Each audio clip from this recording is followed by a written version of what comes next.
Hi every one, welcome to good reviews channel. நாம் இன்னைக்கு பார்க்க போகிறது கௌதம் வாசுதேவன் இயக்கத்தில் தியேட்டரில் ரிலீஸ் ஆன ஜோஸ்வா இமைபோல் காக்க படத்தோட ரிவ்யூ தான் பார்க்க போகிறோம். இந்த படத்தோட கதை என்னன்னா, படத்தோட ஹீரோவான வருண் பணத்துக்காக யாரை வேணா போட்டு தள்ளுற ஒரு நபராக இருக்காரு. ஹீரோனி ஆஸ்திரேலியாவில் ஒரு வக்கீலாக இருக்காங்க. ஹீரோவும் ஹீரோனியும் பார்த்து பேசி லவ் பண்ணிட்டு இருக்கும்போது ஹீரோனிக்கு ஹீரோ பணத்துக்காக கொலை பண்றவர்னு தெரிய வருது. ஹீரோவை பத்தின உண்மையை தெரிஞ்சுக்கிட்ட ஹீரோனி ஹீரோவை விட்டு விலகி போயிருந்தாங்க. இவங்க ரெண்டு பேரும் பிரிஞ்ச கொஞ்ச நாளைக்கு அப்புறம் ஒரு பெரிய மாஃபியா கும்பலால ஹீரோனியோட உயிருக்கு ஆபத்து வருது.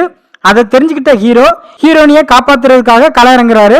இதுக்கப்புறம் என்ன நடந்துச்சு, ஹீரோ காப்பாத்தினாரா இல்லையா, எப்படி காப்பாத்தினாரு, எதுக்காக ஹீரோனிய அந்த மாஃபியா கும்பல் கொல்ல நினைக்கிறாங்க, கடைசியா ஹீரோவும் ஹீரோனியும் ஒன்னு சேர்ந்தாங்களா இல்லையா, இதுதான் இந்த படத்தோட கதை. இந்த படத்தை கௌதம் வாசுதேவன் டைரக்ட் பண்ணியிருக்காரு. இந்த படத்துல வருண், ராகி, கிருஷ்ணா, டிடி இன்னும் பலர் இந்த படத்தில் நடிச்சிருக்காங்க. இந்த படத்தோட பிளஸ், படத்தோட ஹீரோவான வருண் பணத்துக்காக கொலை செய்யற நபரா அவருக்கு கொடுத்த கதாபாத்திரத்தை சரியா பண்ணியிருக்காரு.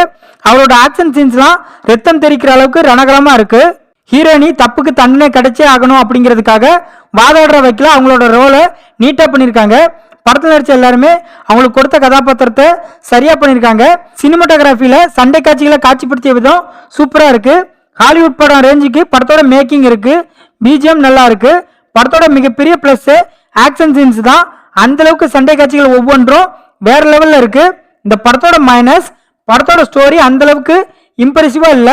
ஏற்கனவே பார்த்து பழக்கப்பட்ட அதே அதர பழைய ஸ்டோரியா தான் இருக்கு.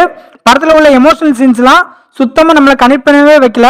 படம் எந்த இடத்துலயுமே பரபரப்பாவோ விறுவிறுப்பாவோ இல்ல. லவ் போர்ஷனும் சுவாரஸ்யமா இல்ல. படத்துல ஏகப்பட்ட லாஜிக் மிஸ்டேக் இருக்கு. படத்துல உள்ள கேரக்டரையும் ரைட்டிங்ல சரியா பண்ணல.